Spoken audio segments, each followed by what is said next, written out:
Ți-ai îndeplinit visul. Ei mi-au îndeplinit visul. Bravo, tată. Așa să ne ajute Dumnezeu. Așa să ne ajute Dumnezeu.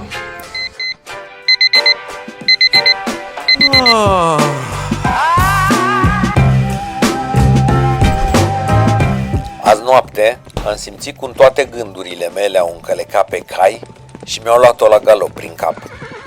Toată noaptea. Printre norii de praf zăresc o idee pe jos. O iau, o scutur și o rostesc. Îmi fac un atelier.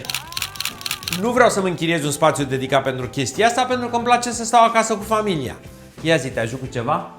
Avem niște vase de spălat. Dar să revenim la atelierul meu. O să-l fac exact aici în sufragerie, unde stă tata și se uită la știri 24 din 24. Ce mai zic ăștia la știri? Au zis că să răcească vremea. Aha. Și acest birou va deveni bancul meu de lucru. Așa. Bă, stai. Unde te duci? Să fac baie. Bă, când aveai părul lung, te înțelegeam să consumi jumătate de tub la 2 dușuri. Dar acum? De ce le-ai pe ăsta nou? Mai ai în ăla vechiul. Nu s-a terminat. Nu s-a terminat deloc. O să-ți arăt eu că mai are.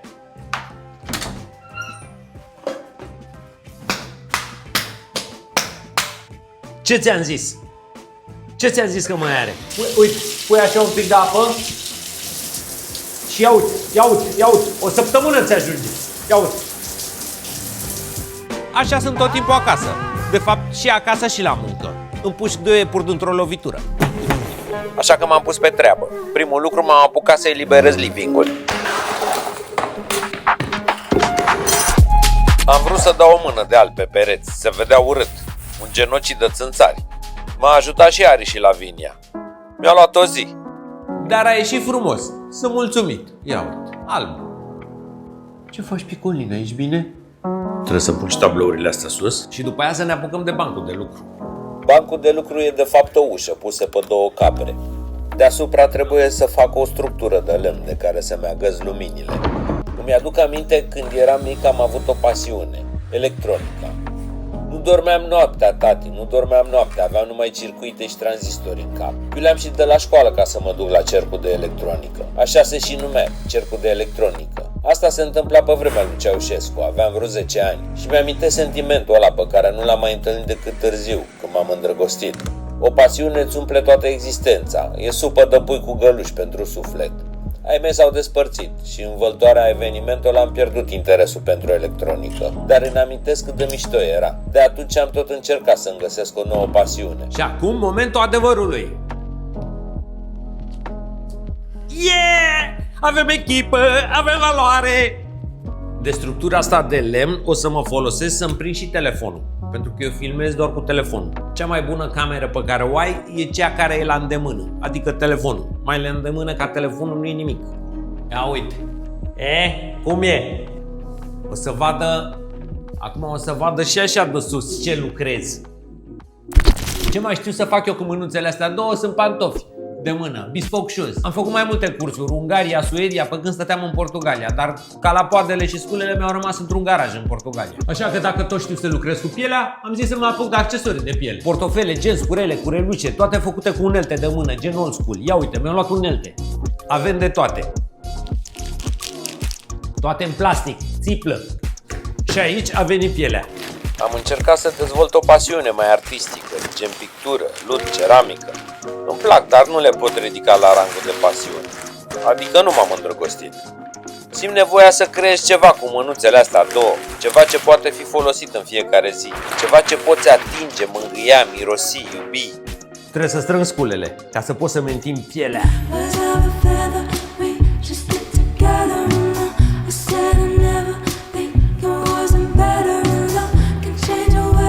Mă întreb dacă Van Gogh ar fi făcut portofele, sau Michelangelo dacă ar fi făcut genți. Oare cum ar fi arătat? Tolstoi spunea că arta nu e un simplu meșteșug sau o sursă de plăcere estetică, ci o formă esențială de comunicare a emoțiilor. El definește arta ca un mijloc de infecție emoțională, prin care artistul transmite sincer sentimentele sale publicului. Cam asta vreau și eu, să fac lucruri din piele, care să inspire, să transmită o emoție, un virus cupidonian. Așa că începem primul capitol al acestei călătorii. The One, portofelul.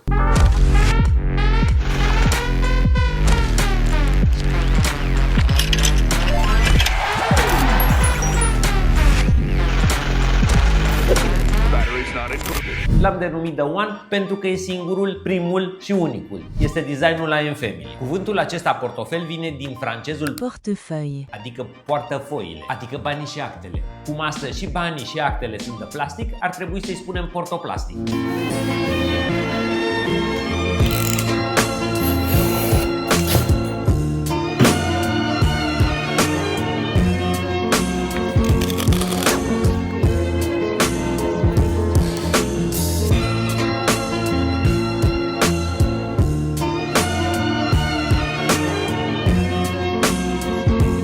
Brandul I Am Family. Este un brand uman, nu un brand rece. Ce faci mai aici? Stau. Bine. Când spui I Am Family, spui apartenență, spui valori, nu trenduri. Vorbim de suflet, de mânuțe, nu mașini. Întrerupem video pentru un anunț important. E gratis. Și cu pumnul, așa. Perfect. Bă, The One e așa mișto că îți pare rău când îl bagi în buzunar și când te plictisești, în loc să scoți telefonul, scoți portofelul și faci gigă. Bă, portofelul ăsta e perfect. Și să spun și de ce. În primul rând e mic. Poți să-l bagi în buzunarul din față. În al doilea rând, ține toate lucrurile la un loc. Hai să-ți arăt ce am în el. 6 carduri, niște monezi, o cheie ca să nu țin de gât și niște bănuc. Și al 7-lea card e aici în spate. Easy access. Îl scot imediat. Nu trebuie neapărat să-l scot. Pic, îl pun pe POS. Înainte aveam un portofel de ăsta clasic, slim. Dar era foarte enervant că tot timpul băgam 17 carduri într-un compartiment și trebuia tot timpul să mă chinui să scot ca să văd care e care. Așa la asta toate sunt la un loc. Și e perfect că e frumos. Și ce e frumos și lui Dumnezeu îi place. Și mai e perfect pentru că e dintr-o piele mișto. Mamă, ce bine miroase. Makes me feel alive. Pielea asta se numește Crazy Horse, adică calul nebun. Nu e de cal, e de vacă. Știu, e ciudat, dar asta este.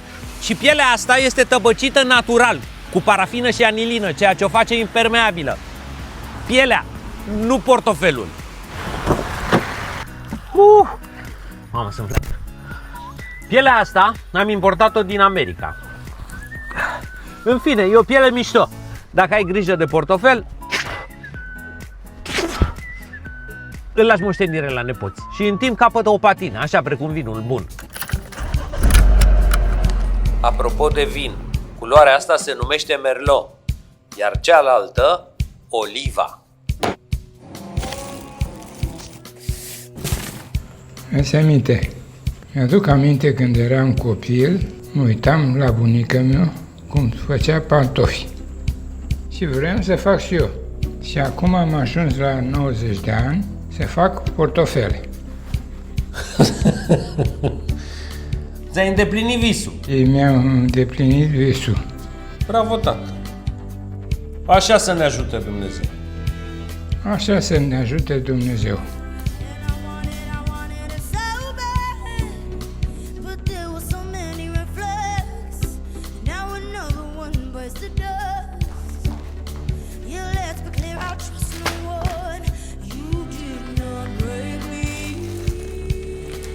Ce zici? Eu mă întreb, să pun prima oară portofelul în hârtie și să-l bag în săculeț și după care să-l pun în cutia lui? Așa? Sau să bag portofelul în săculeț și săculețul să-l împachetez în hârtie, după care să-l pun în cutia lui? Ha? Cum crezi că e mai bine?